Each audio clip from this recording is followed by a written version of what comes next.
Hi, Marion Emberson here for Wow Embossing Powder. I want to share with you a little technique that I like to use without using any ink.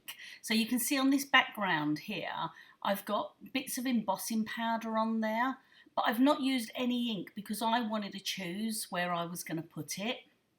And it's ever so simple. One of the best ways to use it is with our ultra high powders because they're a higher grade powder, so it's a thicker granule, a bit like a UT, an ultra thick embossing enamel, and we like to call them ultra high.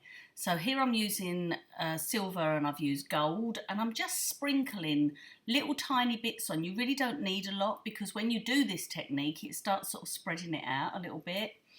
And I could just leave it at gold and silver, how I had on that original card at the front, but I want to take one of our new colours that's so new, not even labelled up properly yet. This is called Hot Gossip.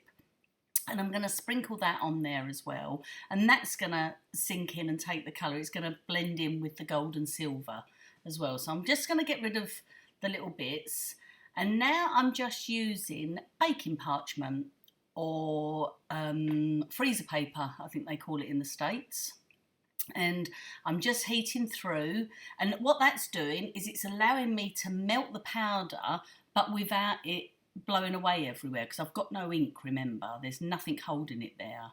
And you saw me pushing against it a little bit, that just sort of pushes it down into there, and then once I've taken the parchment off I can just give it another little blast. I've sped this up for you a bit, but I can just give it another little blast just to hold it in there, and that shines it up as well.